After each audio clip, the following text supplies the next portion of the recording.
thank you so much for tuning in and clicking on this video. It's the latest on trend with your girl, BeAmie. Hi guys, and welcome back to another video. I have got a special segment today and I've got a special guest. Okay, this is something that I've been wanting to do, something different to bring onto the channel. Just, talk to the people that are doing, the bossy vibe. Hey! And guys, it is the one and only. Can you do your little blah blah? I don't want to. I knew he was gonna answer the one and only. Little black book, you know what time it is. You got the middle rose. Hey! Leave me. Yes. All right, guys. I've got Little Black Book with me, and do you know what? I thought, let me bring you on because you're in the YouTube space, and I've been watching. I've been a subscriber, and I think it's. Do you know what? I love celebrating like success and excellence. I think in the UK there really isn't many of us. That's what you're saying. I think we're growing. I think we're all kind of like trying here and there, but when we've got the ones, I think we need to like celebrate. Do you get what I mean? So, and also I wanted to kind of talk a little bit about your journey. Where you've come from, the YouTube life, the back in the day life, all of that stuff. So who is Little Black Book, or a lot of people know you as Kojo. So who is Kojo? So before we diving in, okay? So there's a couple of polls that I put on my community page. Okay. So there's one that I wanted to kind of go through with you, okay? Just to kind of see what your answer might be a little bit, okay? No judgment. You've got 6 eggs. Hey.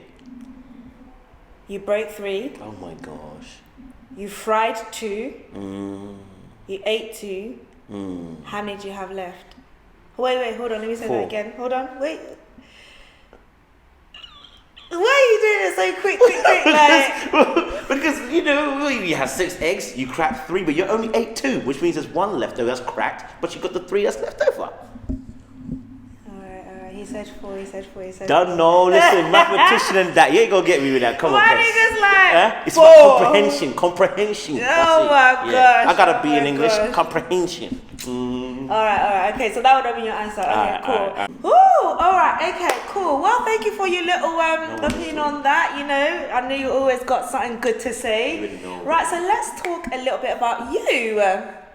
Now, well, first of all, thank you for joining me. Take it back a little bit before the whole YouTube live, before all of that stuff. Like, I know a lot of your content was surrounded your faith, even from when you started. Yeah. So, when did you make the switch? Yeah, So when I first started YouTube, I was always mixing relationship with Bible. Okay. It was just very heavily saturated with preaching about situations. And was that a conscious thing? Yeah, because that was the level I was at. Yeah. You learn how to mix and blend your faith with the topic you're talking about, and I was just trying to find my remit in terms of how to go about it. Yeah. In the beginning when I started, it was very heavily, very heavily saturated with scriptures. It would have been like you were in church all over it. You know what I mean? Did you have a Bible I came for you to talk about sexual marriage, and you're not here talking about the word. I'm like, oh yeah, but that's what I thought. Or I talked about, should a woman fix a plate for a man? And you turn that into a word? Like, bro, I just came for the relationship thing. And that's what I was doing. When you started, so did you start with, was it Deep It TV or something like that? Oh, I had that in between. I actually started with just relationship topics. The first 5 videos I did were relationship based, but then I just got the Bible out and was I used maybe Joseph in the Bible, said, here's a story about this, let me break it down for you. So I was doing a lot of that kind of stuff. Okay. Yeah. Okay. So when you finished that, so you did that individually. Yeah. You started that individually. What was the channel called? Well, actually, before I started YouTube, I actually did another YouTube first. I did one just called Kojo Darkwa. And I was dancing. You got light. Yeah, I was dancing. Okay. I was dancing on the underground. All right. Okay. We're gonna talk about the dancing.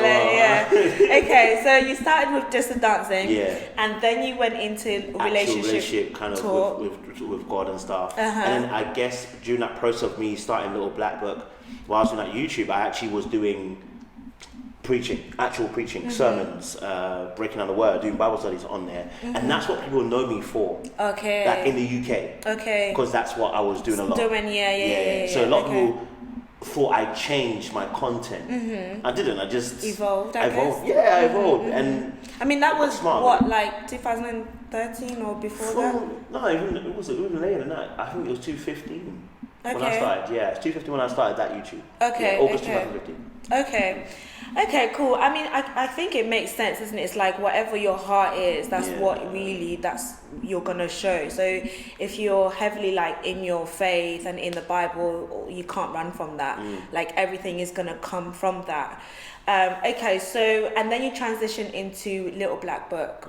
Okay, so was you then doing YouTube like part time, and then was you working there? Yeah. I was doing it part time, and so just to address it, I actually never grew into Little Black Book. It was always Little Black Book, because the definition of Little Black Book was that mixing the Little Bible, Black Bible, with a Little Black Book of address, like in 90s. I love 90s. That's why it's called Little Black Book, because the two books were black.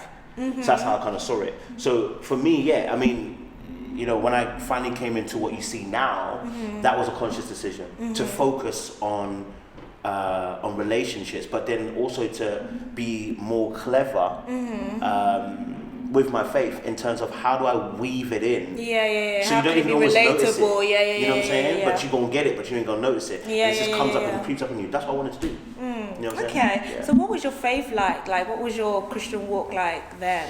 So my Christian walk is the same as it is now. It's just it's different in the sense of the fact that I also have grown in maturity. I've grown in my faith. And so as you grow in your faith, when you first start out as a Christian, you are volatile and violent. I'm gonna say it straight. Spiritual violence. Every tweet that comes out is shade. Some of you are not in church, but you're in the club. You know what I mean? Look at the tweets there. So you was coming with a sword like slack. Whatever you saw, you were just like just get it. You know what I'm saying? Some of you don't read your Bible, you're dry as a bit. Like, fam, I was doing all that stuff. You're violent with it. And then you grow out of that, you realize that's a youthful exuberance in your faith, but you're not actively showing love by doing that. You know what I'm saying? Because a lot of us grew up in households where that is normal. But it's not Christ-like to do that. You know, to throwing shade that you're in the club Saturday, but Sunday you're at church. I don't need to preach like that no more. I need to preach Jesus, and I need to preach the word to you. That's what you need to get. If you're in the club on Saturday, that's your business. So how did you like get to that place though where you were just like, that's not love, like that's not the way to do it? I think the first time that you fall. When you fall, when you get humbled and you realize I'm only human. Like when you realize that, it opens your eyes. And plus, my dad said something to me. He said something about, he was explaining to me Amazing Grace, the song, and he said to me, you know, life is full of experiences, and as a Christian, you have to look at your life as an experience. And I was like, no. I'm a hot Christian. I'm this and that. He said, listen, life will hit you. Wow. Did you grow up in that type of household where it was just like? No, it's just me. I was just fevering. So it was like you got baptized and you just like, I got baptized and became Paul. I said, let me show people what it is. No, I just took it really seriously. But I didn't know I have to mesh and marry life.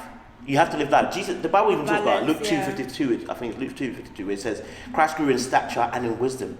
He grew in favor amongst men." You have to live with men. You understand? You have to live life. So when I was talking about, I was almost as if I was Moses on the mountain and forgetting I had to come down and talk to people. Do you know what I'm saying? And I was doing that a lot on my faith. It doesn't work for very long. So tell us when you fell and you got that moment. Wait, how old were you when you got saved then? 22. Okay, you got saved. So you got saved. Oh, I lived life before that. That's quite late in terms of, because people do get a lot of the times when you speak to people, they're like, when I was 12 years old, you know, I grew up with it. 12 and you get yourself saved. I was trying to figure life out. But 22, okay, that's like so before then you've actually... I lived life. Right, okay. What a time in uni. In uni, okay, you was the life of the poor. Oh, the pirate. That's why you got a 2-2, so you to study college. Okay, so Wow. So when you fell, Yeah. what was that like? What was that like? Because I can imagine, when you're on fire for God, like your heart is burning for God. It's when even when you do the little thing, you just feel like the ground should just swallow you up. Like you just. So what was that moment like for you? So let me keep it a buck. What I mean by falling is fornication. I'm just gonna keep it a buck. Yeah, I'm not gonna lie to you. That's why, but you always keep it real though, so I appreciate that. Yeah. Thank you. Yeah. Yeah, I mean it was fornication, and the moment I fell, honestly, I was like, oh, what's going on? Like, why did I enter this space? And not just only fornication. A lot of people struggle with pornography at the time. I never struggled with pornography, really. And then when I got saved, it's like everything that had come up from the past just suddenly came up. Wow. Okay. Like it was like the first year and a bit, it was good. After the first year and a bit, it's almost as if like the honeymoon phase goes off, and now you're dealing with real life, the real you, and it's like that. Then the thoughts will come. I was like, what is this? I thought we dealt with. I thought we came to Christ, and this was not what we're going to be living. And as soon as you start to realize that, and you start falling prey to even the temptations, you're like, I thought I conquered this, so this shouldn't be a problem. And then you realize you're only human, and you still got to deal with it. You know what I mean? Those kind of moments, man, they serve you up, man. But that's the thing, though. It's like when you get saved, it's that it doesn't mean that everything that is in you just goes away. Like you need to work out your salvation every day. It's a working thing. So I think a lot of people, when that happens, it's like, I'm not saved, or I'm not loved, or I'm not this. But it's like, no, you just need to work out those things, and you need to bring those things before God. So, okay. When you mentioned fornication, I think one of the videos that I watched, it was a very, very long time ago. It was on that you had 3 guys. Three. Yes. Yeah, and one of the questions that was asked is, I think, like, what was your weakness or something like that? You said lust. Like, lust was one of the things that you kind of like. It was your kryptonite. Baby. Yeah, kryptonite. Which I think it's normal in this day and age. It's literally rampage on the streets. Like, how would you advise someone to deal with that? Listen, lust is not going to go away. It's not going to go away. Yeah. The truth of the matter is it's self-discipline. Yeah. Because lust is always going to be there. It's always going to be your enemy. It's always going to stand around waiting for you to come around. But like, bruh. Always knocking. It's always knocking. You know, that's Hebrews 12. Even when you are sleeping. It's time to get you. It's never sleeping. sleeping. It's crunching on your shoulder, you know what I'm saying? Rubbing your shoulder, reminding you. When you get the replays, even more mad. It's always going to be there. It's about self-discipline. Do you know what I mean? Like, it doesn't go away. The effects of it can lessen, but it never goes away. So you have to learn how to be disciplined. When I hear that thought, what do I do? Do I act on it, or do I say, that's not me no more? Because that's what essentially what you're saying to yourself. You have to renew your mind and say, this isn't me no more. That's not easy, I can tell you that straight. Okay, cool. So, we're going to be getting to the exciting part about, how you really are where you are today. But what was your, do you have a moment in your childhood where it was significant, and how has that impacted you today? You know what, I say this a lot actually. I say this about, like, for instance, why I do what I do now. And I said I didn't necessarily choose to do this. Okay. You know what I'm saying? This is the road life chose me. It chose me. It chose me. Okay, it chose me. Yeah. And the reason why I say that is because I remember from very early, I remember my quest for justice. It's kind of what led me into then doing the SPAC stuff. But I remember in my household, my dad and my mom were having this argument, and it was like, I was so young. I'm having an argument, and I'm listening to it, and I'm like, no, that's not right. Not the argument itself, the point that was being made. I was like, that's not right. And I was looking at my dad like, Dad, that's not the right point you're making. That's not right. Like, why would you do that? That's not fair. Right? And I used to argue with my dad about it. So, Dad, what? You don't cook. Why does Mum cook? I used to ask a lot of these questions. Right? Because I didn't, for me, it was like, if we're saying about, some people are just born with that, the justice bone in their system. They want to make everything justice. And so for me, I was like, Dad, why do you not cook? You can cook. And you cook well. And he cooks amazing. The food is even greater than their Mum's. Mum, I love you, but his food is even better. But then you would say, I'm a kid, that's why I married your mum. And I would be like, but that don't make sense for me.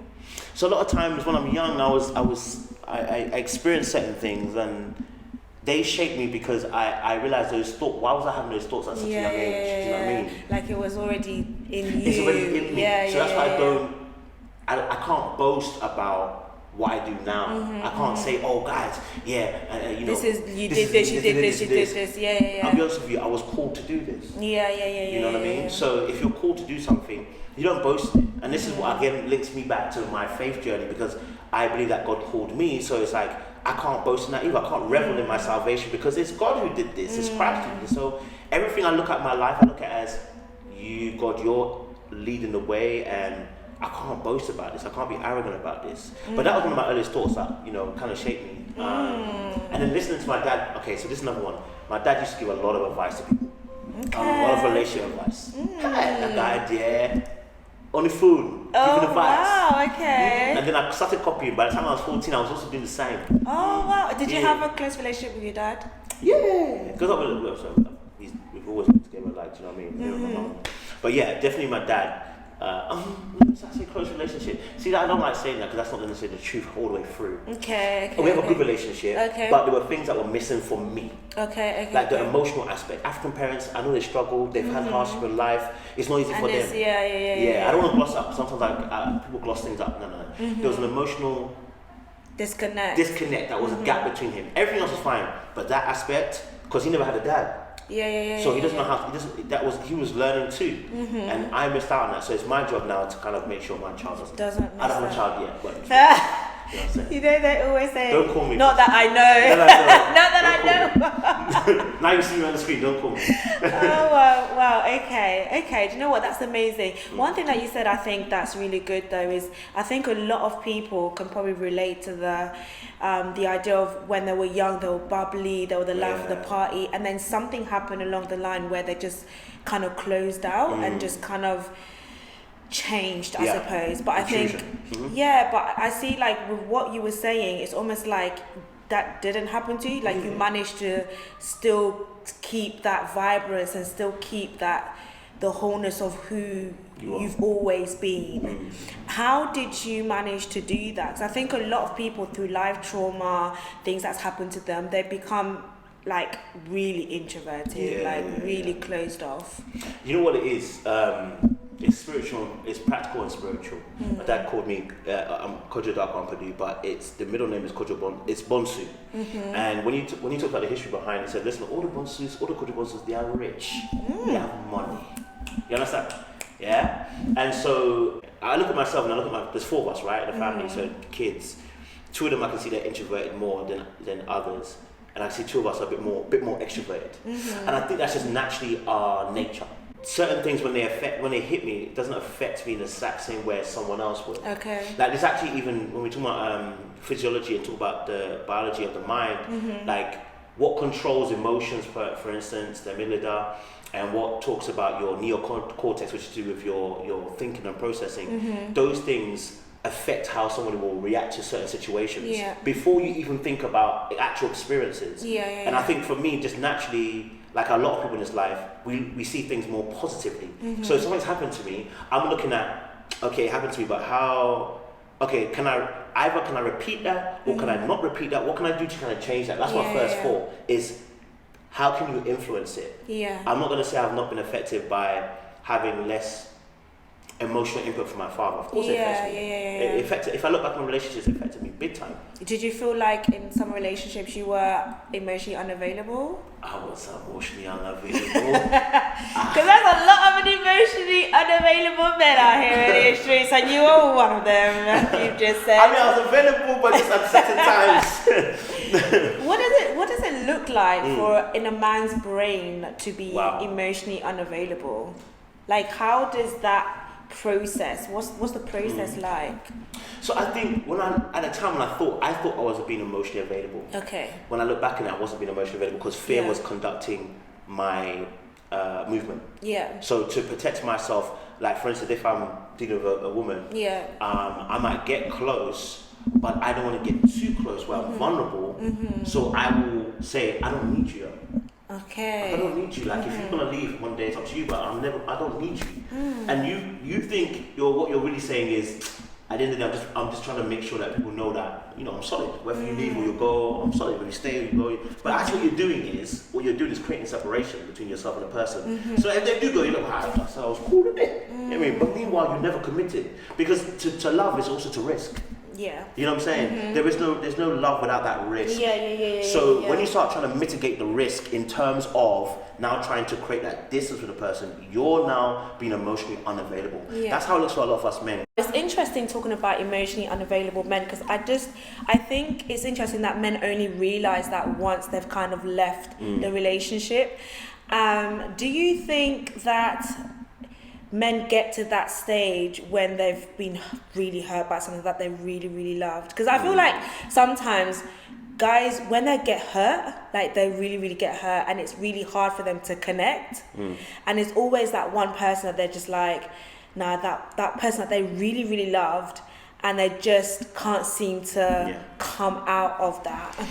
So I've been talking about this recently actually on my channel. A lot of this stuff really is, okay, so we talk about emotions, we talk about understanding, processing, and expressing. And a lot of us guys have not been educated in a way that allows us to be able to process emotions. What I've always found interesting is, and I hear this like a lot, sometimes men they've been in relationship with somebody that they really, really have loved, which have broken their heart. And from when they leave that space, it's really hard for them to open themselves up again. Do you find that being emotionally disconnected always has some type of link to a love that has been broken for that man? And how would that man then come out of that to connect again?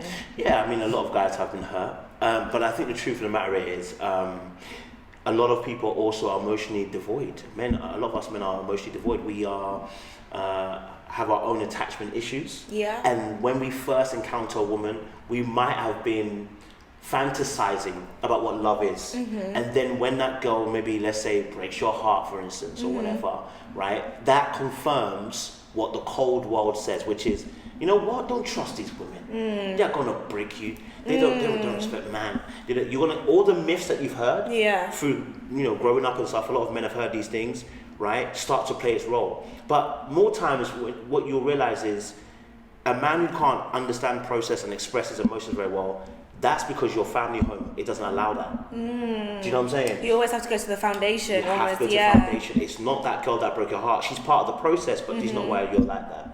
She only confirmed what you already knew, which is that there's broken pieces within you, and you were hoping that someone would put it back together again, but all she did was further break the pieces. And then you think, oh, it's her. No.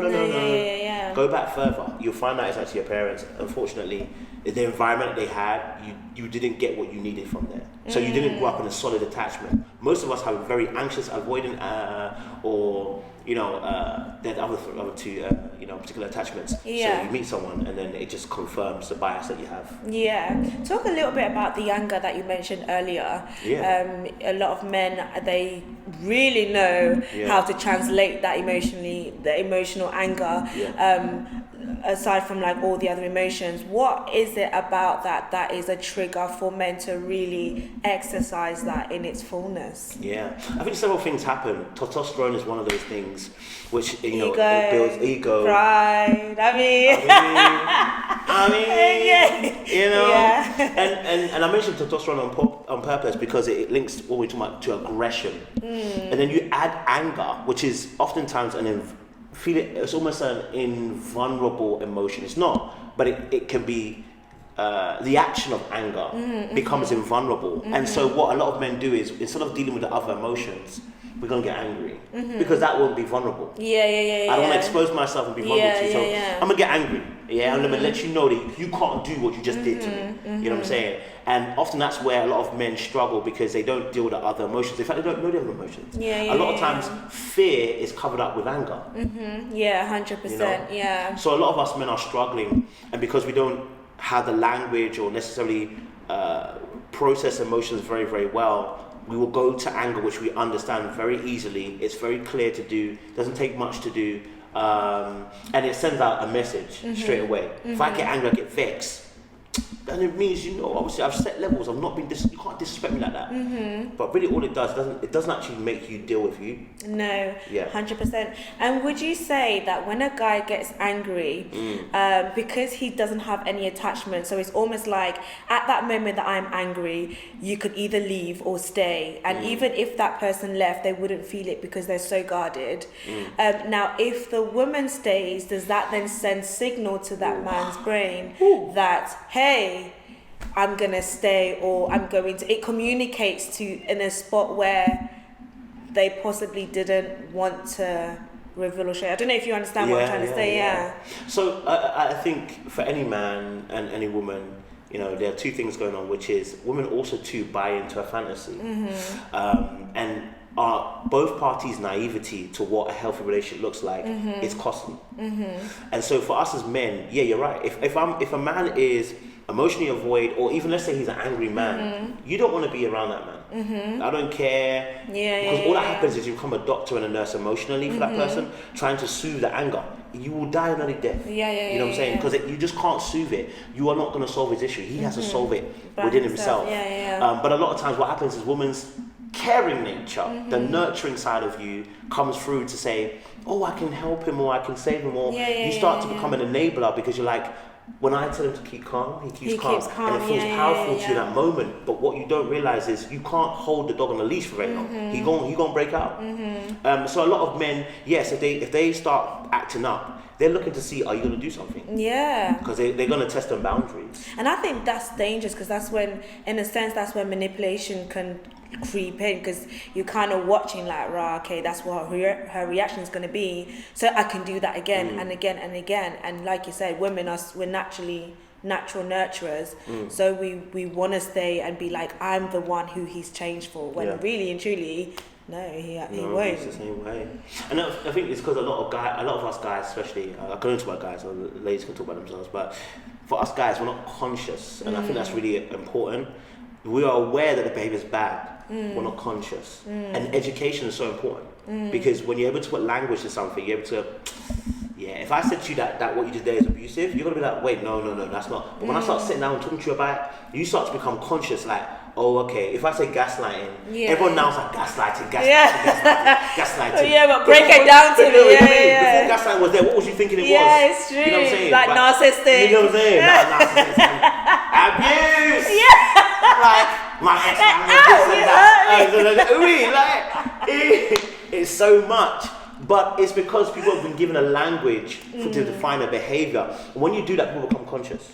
So a lot of men are not conscious. They're aware that this behavior is not quite right. But until they become conscious, which is why I said education is important, they won't change. A lot of people won't change. And I think you have to be willing to change as well as a man. Because when you think about the way men it's really hard to get through to them sometimes, you know, with all of the ego. It's like, if I tell you something, just because I'm your woman, you just don't want to hear it. But if somebody tells you the same thing, you're going to hear it. So it's like there's that selective hearing, and it's getting that man to a point where they want to change, you know, where they want to be accountable. Because how do you get someone to receive that education if they don't even want to receive the education to change? And that's the importance of men. Around other men. Because unfortunately the messenger will affect the message. 100%. I think we've seen it so many times. Men want to have other men say this thing, and even that man has to be a specific type of man for me to even hear what you're saying. Do you know what I mean? And the same thing goes with ladies. Like when men start talking about women, they get triggered too, because they've experienced certain things. So men need other men to speak to them and educate them in certain areas, so that they will say, okay, cool, can't argue. I had this the other day, I was on a live, and the man was like just going irate because there were women on. So he was going irate, but when I came on, I said to him, bro, I don't agree. Energy came down. Why? Because men know that as soon as we get out, which is why the Chris Rock and Will said, when men do this, it's different to when men and women do this, because we know that it can go into violence. So that's why you know what I mean. That's why Chris Rock thinks is bad man, because he knows he can go to violence. You don't do that. So with men, you want other men to speak to him, but we know that the way we react and talk to one another, we've got to be very careful. Whoa, okay. Well, thank you so much for all that. That was very, very insightful. And I think even like as women, I think we've learned quite a lot. Because I think sometimes with women, it's the way that you communicate to a man as well that it makes such a big difference. Yeah. Okay, so you've clearly kind of shown to us the depth and knowledge you have in terms of relationship and the passion also that you have, and which you've said that's a lot of that has come from your father. So how did, and a lot of your YouTube and your content has transitioned kind of mainly, I think, on relationship, isn't it? Yeah. So let's talk now about your YouTube and your transition and where you are right now. So does this thing just come natural to you, or did you study, or did you take any courses? I guess obviously for me, like when it comes to YouTube, I kind of just fell into it. Okay. But then I was doing blogging before this though. Yeah. I do relationship blogging. Yeah. By the way, it's still there.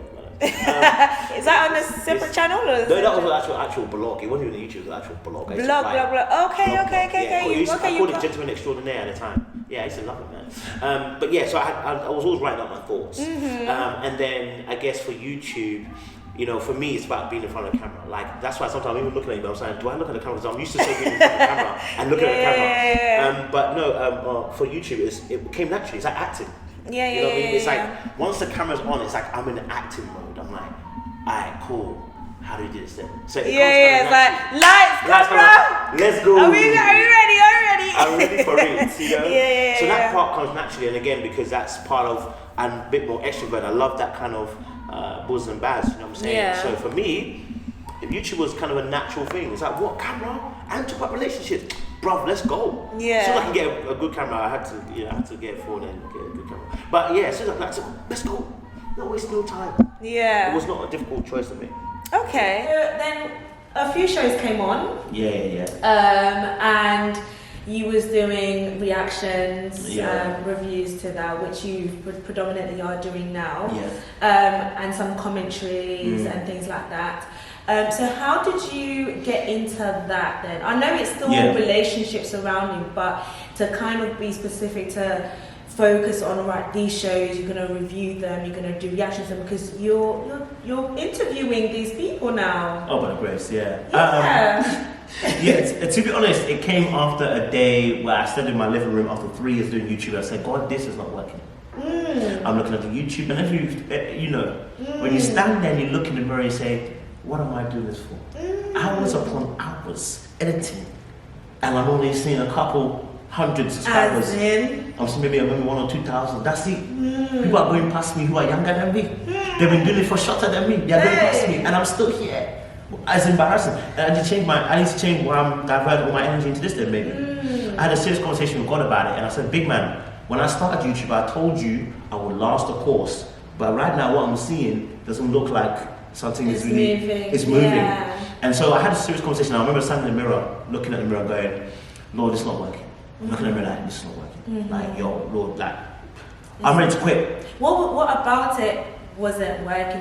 What numbers would you kind of at that point then? Under 5K. Okay. After 3 years. Yeah.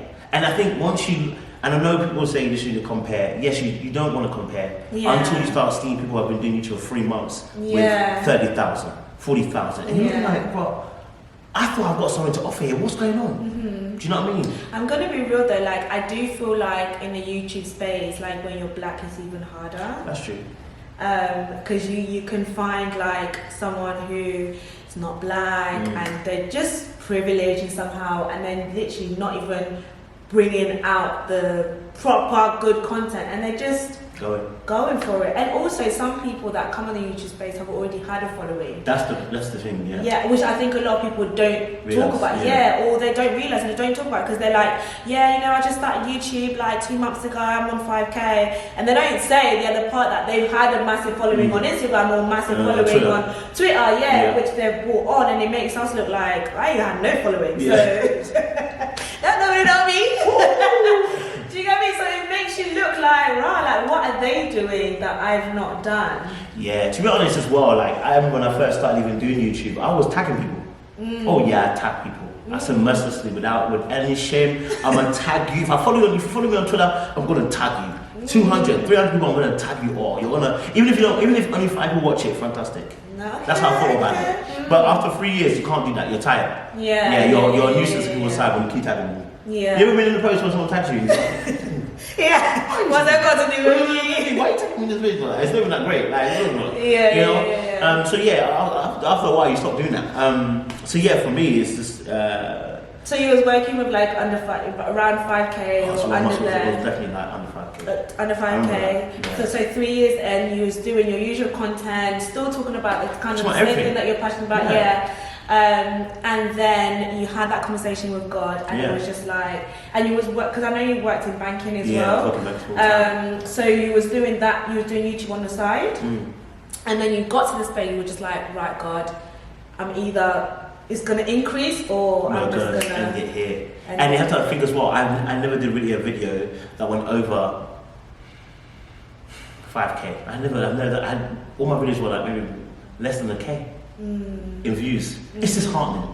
No matter how much I pep talk myself by saying, imagine 800 people in a room. I said that to myself all the time. 800 people in a room watching you, Kojo. But it still doesn't help. Because they're not in the room, and people are not going to think like that. People are going to go on your page, look at the numbers and be like, oh, okay. Is that what you did? Maybe it's not working. No, that's real talk, you know. That's actually real talk. Oh, wow. So yeah, that was, it's tough, it's disheartening to see that. And I think also, listen, I always say, let me say the practical side of things. Aside me doing YouTube, when I was doing YouTube, I would be writing notes every single day. I used to get to work a lot of friends, because I would leave post-it notes everywhere. I did come to my head, I'm like, oh my God. And what I didn't realize is that I was actually preparing myself for when this jump actually happened. Because I had notes upon books of just stuff that I wanted to talk about. Wow, okay. And the other practical thing was when I did ask God for saying, you know, this is the time, either we're doing it or we're not doing it. There was a video I watched where he said, you should monetize anything that you do consistently. So if I watch TV a lot, but I wasn't necessarily doing reviews. But I watch a lot of TV. I love TV. I love relationship dating and stuff. And the guy was like, well, if you watch a lot of, if you love sports, that should be where you make that into monetizing. I was like, oh. And it clicked. It just clicked at the moment. And so when I had a conversation with God in the mirror, that's what I heard. I said, whatever you do consistently, and you're doing it a lot of times, that's your money maker. So then I was like, all right, let's find a TV show. What TV show can you find? And I found Ready to Love. Ready to love, because I was ready to win. That's it. Nah, that's good. Okay, so yeah, Ready to Love. Wow, I love that show. Ready to Love, Put a Ring on It. All of them shows. Shout out OTV. Yeah, I mean the money making. Okay, cool. So when you got to that moment, you had a conversation. God gave you that revelation. Boom. What did you do with that information? Straight away or? Straight away, I went to look for TV shows, black TV shows, because I wanted to be specific. I'm gonna be honest with you. Love Island's great, but I want to see black people. And so I headed over I typed in on Google black TV shows, and Ready to Love came up. It was just starting. And wow, I was like, imagine that as well. Just started. I was like, whoa, I'm in the business. Just starting. I think it had been only 2 episodes, so I was like, fantastic, because during the halfway through a season, you have to watch more episodes and you can't catch up. So I was like, all right, 2 episodes, I can catch up quick, and then I'll do reviews. And literally, I just jumped on it and I started doing reviews on it. And I was like, wait. When I started doing it, I said, wait, but what am I gonna do differently? Because like, I see bare reviewers. What's gonna separate me from them? So when I sat down for a little bit, I said, I know, I want to talk about behavior. Because that's what I like to see. I want to talk about the why. So that's what I said. And because I listened to a talk about when you're like, for instance, when you're talking about your company or talking about what you do, you talk about the why. That's the most important. The why is so important. 100%. So I was like, well, I need to put that into my actual thing then. If they're buying me, they need to buy the why. So I'll explain the why. That's why I started the business. Okay. You know what? I can't remember if it was a live that you did, but you was quite open about your YouTube journey. You even spoke about money, like how much you was making and all of that stuff, which I think is quite good because you don't really see that. Like on the YouTube space, everybody's kind of like, I don't want to tell you what I'm doing. I don't want to tell you what but I think that I really appreciated that video because I think ultimately when you do YouTube, like especially now, you want to make money. Like gone are the days where it's just like about the passion. Like if you don't do it for money, I want money. Because the thing is, it's like if you treat it like a hobby, it's going to take from you. If you treat it like a business, you're going to get from it. So it's so important to actually, like you say, know the why. If the why is income, then you're going to really push yourself to get that income. If it's just a chill, then you're not going to get into that consistency to do so. So when did you then leave and decide that, right, I'm going to just pump this full time? That was 2 years ago, actually. Okay. And I didn't really get a choice. My job said, listen, it's time. All right. Okay. Is that what, redundancy? Yeah, because they were reshuffling the business, and so a lot of us got let go. It wasn't just me, but I took up on myself. I said, "Listen, what are we gonna do?" And I thought I was gonna go back into work, and I spoke to God about it, and kind of just came upon the fact that, listen, you're doing YouTube. It's time to go full time. I was like, that's like $250 a month. This woman to go full time.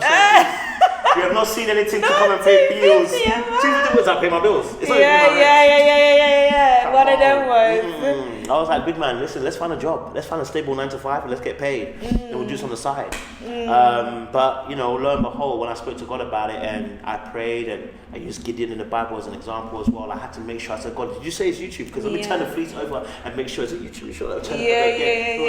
I wanted to test it. That's the kind of person I am with God and stuff. And surefire. It came to pass, man. My test was, listen, if I can make $1,000 in a month, 4 times what I've ever made in my whole entire life, then I believe that you. And is that consistently? I just need to see it once. Okay. If I can do it once, I can repeat it. You know how to do it again, Because that's the thing with YouTube. Like every month is not the same. It's different, so you just never know. But I love the fact that you have that conversation with God, and you've got like, God, I'm gonna test this out. I'm gonna do it, and this is the amount that I need. Because I think it's important to be specific with God and to be able to conversate with Him in that way, because then that gives you direction as well, rather than just being like, okay, cool, I don't know where I'm going. It's conversation, isn't it? Yeah, it's amazing though, because even redundancy, it's so common. I remember listening to ZZ's story as well. I think she got made redundant and she was just like, I'm just gonna go into this full time. So full time, how has it been? Because I know you've got great things coming up too. Baby. Okay, now I might have to take an autograph. It's been great. It's been great. It's been great. You know what? I was just like, thank God that you come to me, because you know those days will come when I need to speak to your sisters. Like, I need to get through to Little Black Book. Yo, I can't lie, it's been great. It's been amazing. It's been great because, like I said, it's been allowed me to be me. Because when I was in the workspace, I couldn't be fully me, because the creative side of me, the crazy side of me couldn't come out. You have to be some way. I remember I was doing press ups at work and they looked at me like, what are you doing? I don't know, I don't know. I just want to do press ups at work. I don't know, it's just me. I want to be extroverted. Okay. You know what I mean? It's genuine. Like, it's in my spirit. Okay, so let's just jump a little bit. The TikTok, when you're out and you're in the stations and you're gym. So tell me the production of it. You get your camera. Let's get a tripod like you're doing here. And you set it up. I planted there. I said, just stay there. We're gonna get great. I see that literally. The thing is, I've been doing it for years though. But do you actually work out though? That's the thing. Oh, I work out. Okay, so you do your content and then you work out and then I work out. Yeah, I do. I'm not in the gym like 3 hours, because the first hour and a half I'm gymming, and then the next hour and a half I'm figuring, what content do I put out now? How do I edit it? What do I do? What dance should I do? Takes a little while, innit? Get me? But I do work out, guys. Everyone asks me that. Do you work out? He does work out. It's just you will see in summer. Hey. No, do you know what? I do feel like I can see the. We are getting there. Yeah, I can see the. Don't worry about it. You worry about your gym session. Don't worry about my gym food. Just like it. Oh my gosh. Okay, no, that's amazing. That's amazing because not a lot of people have the confidence to even vlog, like not even putting tripod. But when you're out and you're like vlogging, everybody's looking at you. But I think that's just who you've always been. Yeah. Like from childhood to now, you've always had that creativity. You've always been outgoing, bubbly. Yeah. And I think it's great that you've been able to maintain that. Definitely. Okay, so how did you then get into the connections? So the Ready to Love situation, when I started doing videos, I'm very much aware that everything's business, right? And you have to know your market you're in. I looked at the reviews and I said, first of all, no one's doing what I'm going to do. Yeah. Number two, I'm also a male. Number three, I'm known from Britain and the rest of them are from America. That's going to give me a different edge. Yeah. That's my USP I was looking at, right? And I'm also black as well, which helps. And so when I started doing reviews, I made sure as well to only talk about behavior. Yeah. Because what I didn't like as well, I've seen some reviews, people are talking about people as if they're trying to slaughter them, and I don't want to slaughter you. I want to talk about behavior. You know what I mean? Yeah. So I said, let me separate myself that way. And when I did that, someone reached out to me from the cast, and they didn't agree with what I said. Okay. But they reached out and said, listen, no, I don't agree with this. And they said, actually, I want to interview you. We're going to sit down and talk. Oh, wow, that's amazing. That was London as well, season 1. Yeah, London. Bam. Oh, really? I can imagine him as well. Yeah, he come in the comments with a long ass paragraph. I said, London, what's this, bro? I'm only saying what I feel like is happening here. He said, no, you got it wrong, bro. I said, all right, let's talk about it. Wow, that's amazing. Shout out to him. That was on Instagram, that first live was actually. It wasn't on YouTube. Yeah. Okay, so then did they see like, okay, one's been done and then it kind of opened the door? I'm talking about the second one after that would have been season. No, I think what happened was I spoke to some of the cast as well behind the scenes on Insta. Okay. Is that in the DMs? In the DMs, yeah. And I think some people then just started kind of just saying to other people that, and this is what I normally get. At first, we don't like your reviews. And after a while, we used to see where you're coming from. You know what I'm saying? Yeah. And I think what was happening was and I intentionally did this, when you're dealing with people, I don't like to talk about people. Yeah. Like I don't talk about you and be bad-minded. If I'm talking about your behavior, we can discuss this. Because I can agree, you can disagree, and we can say, but this is the behavior trait that you are displaying. We can argue about that, but it's not an offensive argument. Yeah. But if we discuss about, I don't like this person, it's just like you don't even know the person. I don't know what your life is. Yeah, 100%. You know what I'm saying? I agree. So I want to stay clear of that, and I think that really helps me because then other people can recommend me to other people, say, hey, actually, look, bro, listen, you might not like him at first, but you know what? What's your review? Because there's some things that I didn't even see about myself that he pointed out, which is why I put a lot of the videos in there as well. So people can see the evidence. You can see that. Look at what you're doing. Come and see. Maybe someone hasn't told you that you're looking a bit. But let me show you that you're looking a bit. No, that's powerful. That's powerful. Yeah. So did you ever feel like intimidated, or do you ever feel like an imposter syndrome? Nah, but I did feel like, oh, am I ready to start interviewing people? Because it's like, I see these people on my screen. They might not be like David Beckham, but they're still like, I see that's them on how my screen. people see them. That's what you're on my screen, and you're now talking to me. I'm like, can I even challenge you if I ask you a question? And I think it was season 3 with Kalfani, Denise, and that really took off. That was my first real kind of big interviews. That season. And that was the result one. And when I was interviewing them, even in my head, I'm like, can I ask that question? I don't want to offend somebody. Now when I'm sitting here, it's different when you're doing a review to when you're sitting in front of them. Can I offend them? And if I sit down, they might get angry. You don't know what you can and can't say. And I'm not a rude person. I like to think about people's feelings. So I'm like, if I ask that question, that could be, hey, is it too personal? Is it too personal? You know? Am I doing too much? Because I'm like, I've got questions in my head. I'm like, is that too personal? Especially that's like, and you're watching their face like, this one's a tough one. Should I not say this one? And you kind of learn as you get on. And I think that was the first initial thing, is that part is hard. It's like, can I say that? Am I allowed to say that? Because, and again, it depends on your disposition. Some people are cool that. They are straight to the bone. Me, I'm trying to think, if I ask that question, how would you feel? I want to make sure that I'm not trying to break you. You know what I mean? So that was the hardest part. Yeah, it was more to do with me. Than them. Okay, and especially being in a new space as well, like something new that you've just embarked on. So it's like, how do you kind of get your foot there? And did you ever feel, because obviously these are like people in relationships, was you in a relationship at the time? When I started that interviewing, no, I think I was out. When I started interviewing, I was out of a relationship.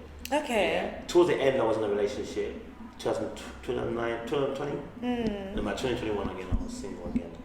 Yeah. Okay. Now I'm chosen to be single. This is different. The other ones I didn't choose. This one I've chosen to be single. Okay, choosing to be there's money single. Time to enjoy.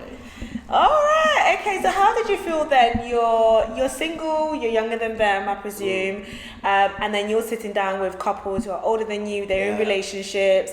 What can you tell them that they can listen to, or is worth them listening to? How did you maneuver that? You know what? Wisdom is a powerful thing. And you know, I always use the scripture because people do ask me, how can you counsel married couples, for instance? You're not married, you've never been married. And something in the Bible that I always use is Solomon. He had to decide between two women whose child it was. And I asked myself the question, how do you know? How can you be governing them, telling them, one of you is not the mother? Wisdom knows no age. Yeah, so I think when people ask me like, how can I give advice to older people, or people who are married or in a relationship, you're not one, I always say, listen, Solomon in the Bible decided between two women. It was just wisdom. And sometimes when wisdom is, wisdom knows no age, you know what I'm saying? Right? Wisdom is wisdom. And when you encounter wisdom, you know you've met wisdom. So that's what I was going by. I was like, well, I don't know everything. If I knew, I wouldn't start YouTube. I mean, if I was limited by I don't know everything, I wouldn't start YouTube. You grow and you learn.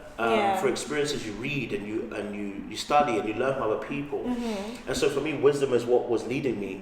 It's still leading me. You know, wisdom is a person. It's Jesus, babe. I make sure that I lead with wisdom. And so that puts me in a room with older people because they can tell by what I'm saying, okay, cool, this guy has wisdom. You can be around. And I like to listen too. So I tend to listen to older people. When I'm in the room with older people, I keep quiet and I listen. That's my time to listen. So if you were in a relationship, would you listen to somebody who's single? Yeah, why not? Why not? If you've got good advice. Yeah, why not? If you've got good advice. Especially if it's about working on yourself as well. I want to be able to learn about that because we all got something to work on. Say no more. Okay. Would you? What? Listen to somebody who's single if they're talking about. I mean, be honest with yourself. I know. No, I am. I'm thinking about it. I mean, I think, like you said, I think it depends on like the person. And I do get like the whole idea of wisdom. Wisdom doesn't think about your circumstance or whatever. Wisdom can fall on anybody. Like it could be a child. It could be, there's different levels and aspects of wisdom. But I think if I was married like for a long time and I think I would because sometimes you don't see the situation when you're in it. Okay. Do you get it? Sometimes it's people on the outside, like they might be able to see. It's like what you're saying about your parents when they were arguing. They're in the argument, but you can hear what's in between the lines. And sometimes what's in between the lines, that's the wisdom there, you know, and it's that translation that can be lost. So if my single friend is telling me something that I'm not able to see, through the eyes of wisdom, I'll be like, okay, I get where you're trying to come from. So from that aspect, I would. Yeah, and I see relationship issues like, you ever been a manager before? No. Never mind. I mean, in my head, I'm like, I'm in charge today. Okay, well, you've led before, you've been a leader before, right? Yeah. We're doing acting together and you was leading us, right? Did you know every single thing about acting? No. Right? But you had an ability to be able to lead our sessions. You were able to govern the session because you know enough to be able to lead the session. You don't need to I get it. Because the issue I'm solving is not your marriage. The issue I'm solving is an issue. So like for instance, when I talk to managers, right? I'm not good at manager. I'll be terrible if I was a manager.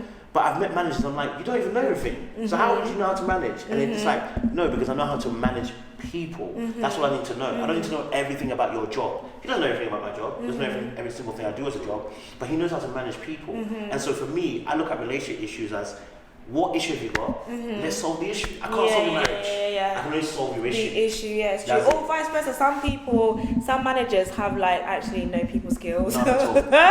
Like they do not know. Literally, but what the job itself is like, do you want to do it by yourself? Like literally. It's like you might as well do it for me because obviously you know more. But it's like you don't even know, like people don't even want to be around you because you don't have no people skill. Or those type of managers I cannot stand. Yeah. I always clash with them because I'm just like, okay, cool. No, yeah, I do get it. And I think it makes sense. And also it takes a lot of humility to be able to listen to somebody who probably look at and be like, oh, you're not married, what do you know? But if you really want to solve the issue, then you will be humble enough to accept or to listen at least to what is being given. Also, a lot of relationship issues are solo issues. Like if you were single, I'd still deal with it the same way. Because a lot of issues in relationships are to do with what you haven't dealt with yourself, and you're projecting now on your partner. And that's why a lot of times it's easy to solve those issues, because if you were single, I'll deal with you the same way. You've got an issue the way that she talks. Okay, why does it bother you? Affect you, What's the trigger? What's the trigger? Yeah. It's a simple answer. You have to go back and find out, why am I triggered by that? That's not a marriage issue. That's a solo issue, which is happening in the marriage.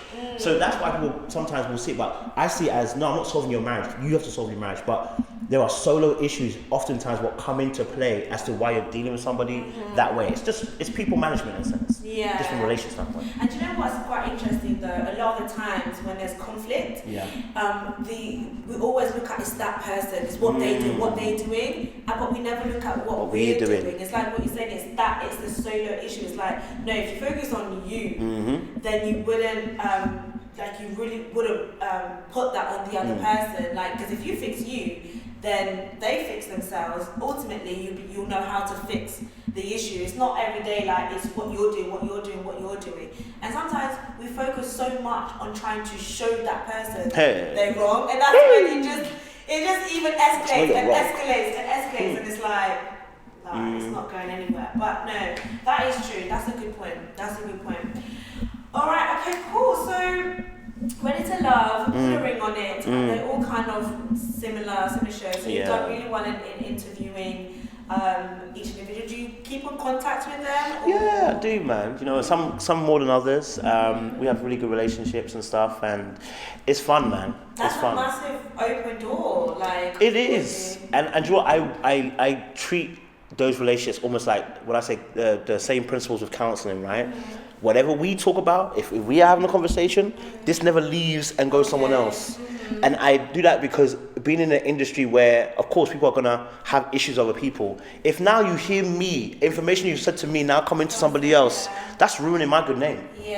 That's ruining my good name. So I work on the confidentiality, even when we're just having a conversation.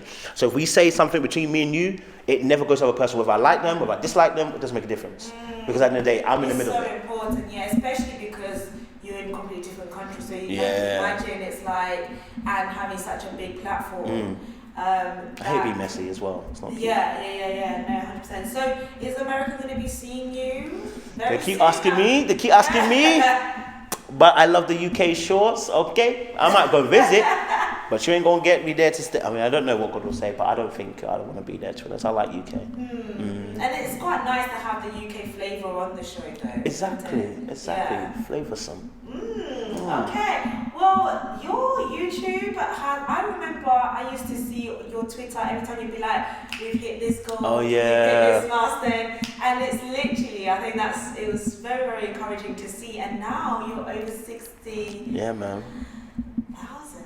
By grace. Subscribers. See, when you're saying that, I'm not excited. No, but you know what it is, It's like, see, when you get excited to hit a number, then you hit it, and it's just like, it's done now. It's done now you get excited to hit another number. But you know what? Like, you're going to be celebrating 100K. By the grace, man. 100K. You're going to be getting that. I need a plaque. I need a silver plaque behind me. It's about time, baby. How does that make you feel? It makes me feel amazing. But like I said, I feel like I can't celebrate myself. I think if I get to 100k, I'm gonna be like, the plaque is beautiful, but we now need to go again. That's the thing. Yeah, but oh my god. But to think though, like when you 1,000 subscribers was like the goal at once upon a time. It was. And then 5k seems like a massive goal. Then 10k and 20. And when you hit double digits, it's like wow, I'm in double digits. Now you're like halfway through to that. Man, it's amazing. And you've done it like by yourself. You know, you've put amazing. in the work in it. Like you must be able to just sit there and be like, wow, like it still seems like a small number, but in the space, like it is a big achievement. Do you know what it is? I think it's again that's something that's me. It's a me issue on that one. It's just like I see it and I get excited. I'm like, yeah, but 60,000, like 100 needs to come next. And I'll know when I get to 100, I'm gonna be like, yeah, well, we need 1 million. So 100%. you know what I mean? Like I then realize why success is first of all addictive, but it's also dangerous because you just don't stop. I'll never stop. Now when I make money, I'm like, that was good, but we need more. You know what I mean? Like I need more. Like I remember I made I can always be honest. I don't remember about. I made like 5k, right? And I said, ooh, 5k. Bear in mind. Wait, was that just YouTube or was that with Just YouTube. Just the YouTube? Okay, the AdSense. Yeah. It was a lot. Man, I was excited. A lot. No, it's not. At first I was excited, yeah, because I remember I sat with a young lady and she was earning 2k. And I said, Lord, when will I reach there? 250 to 2k. When will I reach there? Reach 5k, and I was like, let's make 6. How many subscribers were you there? That was 2020 when I went full time. Within like 2 months, I made 5k. Oh, Yeah. was that was that when you started doing the? Oh no, that was later. That's only 2 years ago. Oh, okay. Yeah, it's not really. Please, I was on 250 before. Please, struggling to even get there. 250 is even nice. That's a good month. Yeah. And so when I made a 5k, I realized it's not enough. I want 6, and now I want 10. And I know when I get to 10, I'm gonna want 20. So it's like you just don't stop. And I started asking myself the question: so when will it stop? And this is why God is so important. Because if you're not, you won't have the contentment until you die. So, I mean, die, not physically, but you will keep on get lost in trying to chase this thing. Yeah, and sometimes it can be so dangerous because you'll do kind of like anything to get it, yeah. And then that's when you start crossing the line to do that, yeah. And not only that, but you are potentially going to be getting some type of award. Come on, tell us about it. Listen, as far as I'm aware, what they nominate me for. You've been a nominee? Listen, look, you know what? I'm gonna wait till they see it. I can't even. I don't like to talk before the time comes. I get scared. But you know what? The fact that you're a nominee, I think that's amazing, though. Yeah, it's about the grace, isn't it? I think it's amazing. Like to be in a space like where people are doing something similar to you, and your name is amongst the names. I think that in itself is amazing. I remember when you was like 30,000 subscribers, and to now having this, and to now being a nominee in that space. I think that's definitely something to celebrate. No, that's God, man. You know, that's God. As you can tell, I struggle to celebrate these things until I see it concrete. I don't believe it until I see it concrete. Yeah, because also as well we're doing the own TV, so now we're on own TV doing the videos as well.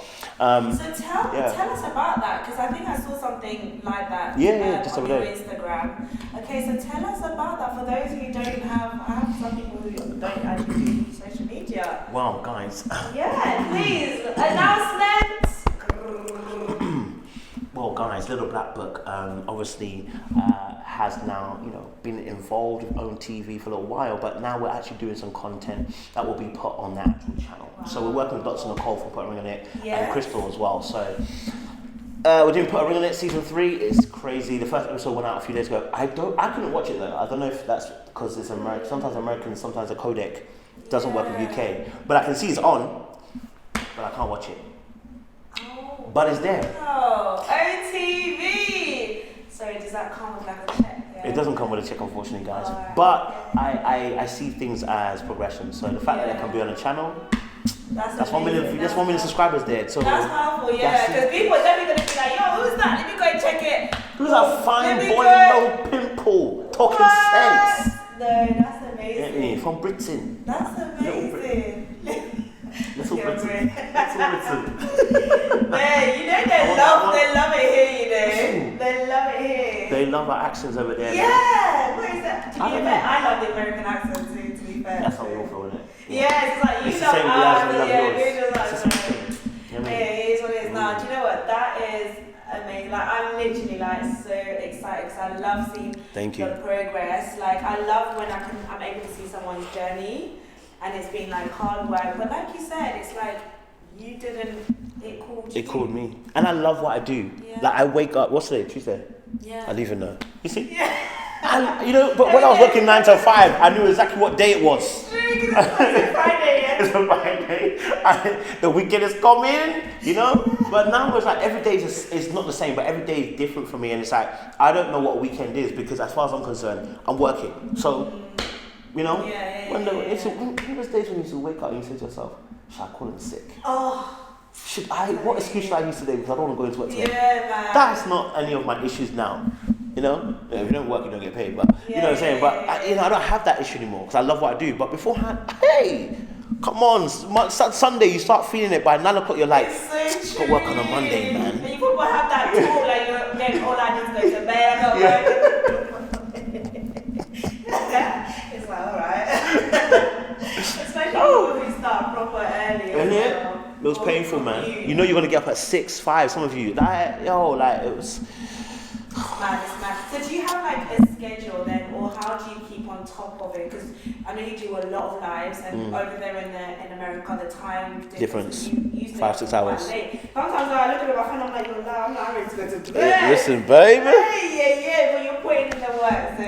So how do you manage the schedule? Make sure you're putting out content and being consistent. Apart from the fact that you just love what you do and that drives you. Yeah, I have a schedule.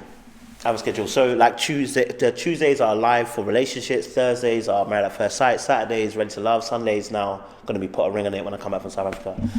So we have those schedules. I tend to try and keep it still a bit loose. I have fixed things and I try to keep other things loose. I need to be a bit better though, because now on a podcast I need to have set time so that I can actually do it, because it's a mindset thing. It's hard to get your mind somewhere sometimes. And I want to write my book, and people keep asking me to write this book. I've started it, but every time I start it, I don't finish. You know, I need a better schedule. You know, maybe I need somebody to organize my life. Oh, okay. Is it gonna be on a check though? What? I know what?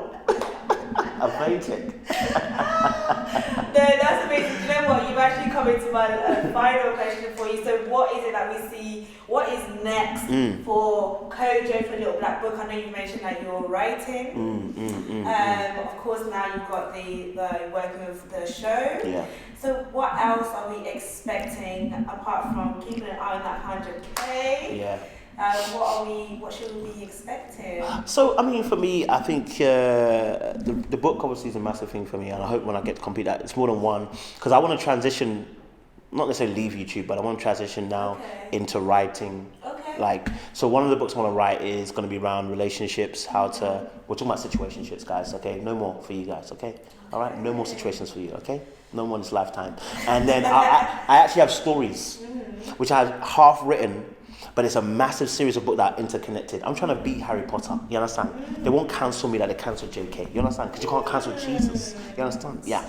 But no, for real, and I want to do that as well. But for me, in the next few months, I think you should expect me just to, trying to hit the 100K, and maybe in the next few years, just see me on that big screen, you know? Yeah. I have big hopes and dreams. Amazing. I know I've gone a little bit back, but have you always kind of been, because you talked like so much about relationships and so much wisdom, like have you always kind of practiced what you kind of preach? Yeah.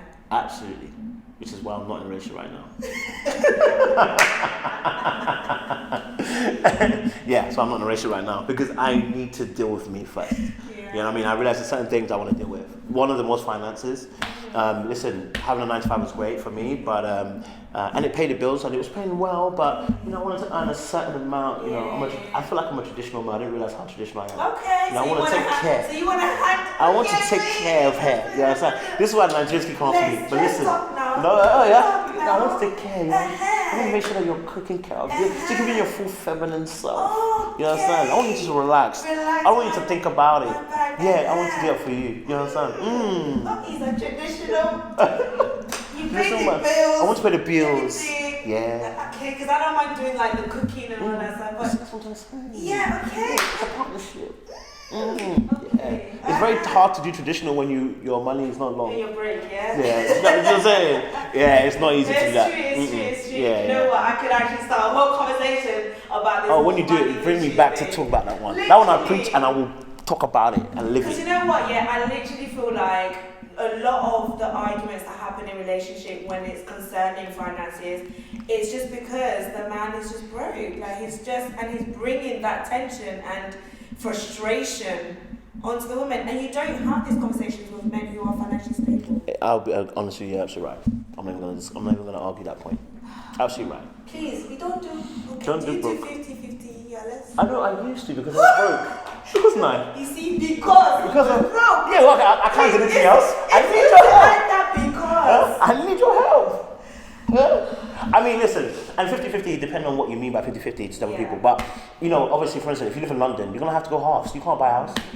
It's expensive, like 400k for a house. No one can do it on their own. But if you're in the Midlands, like we are, you know, listen, I'm trying to buy my own house so that you don't have to worry about that. You know what I'm saying? And that's also for my own ego, I'm going to be honest with you. So that I don't have to think about, I haven't paid bills, I don't have... No. If I should be able to live my own life, have a house, pay all my bills, so when you come in, I don't have to ask you to pay it. If you want to contribute, fantastic, but maybe we can think about something else you can contribute to, rather than thinking... Because as men, when we have money issues, or we're struggling financially, we feel some type of way. And we become a problem in the relationship, self-sabotage, and I'm not trying to be there. Yeah, 100%. And I don't even think that it's a problem, like if you're going to buy a house or you've got a project to go 50-50 or to contribute like as a woman. You're trying to go somewhere. Yeah, like if you're trying to go somewhere, like you're going to, 2 is always better than 1, you know. Scriptures tells us that 1 can chase 1,000. 2 can put 11,000. Yeah. So iron sharpen iron. All of those scriptures, I think, really shows us that people working together, you get to where you need to get to. I think once you've got the house, then how are we going to do it? That's the discussion we need to then have. Because if you want me to be working, hands, come home, cook, clean, this, that, carry the child, bath the child, do this, and give my 50 as well. Man, you better go. Oh, but why not? Yeah. Are you not superwoman? Soft life? No, that's not for me, I'm sorry. Okay? No, I get that, you know, and I think that's why men need to... This is why I'm encouraging men to spend time on themselves, build themselves to a certain degree and point, then go into dating. Because, like I said, that's why I'm practicing, I'm doing it now, you know, because you're not... For a lot of men, you're not comfortable. Your self-esteem suffers. You're looking at your woman and you're stressed when she asks you for something because you know you don't have the money. It's stressful. Yeah? Man, let's... I'm not saying you can do better, but I'm just be real with yourself. Do you know what I mean?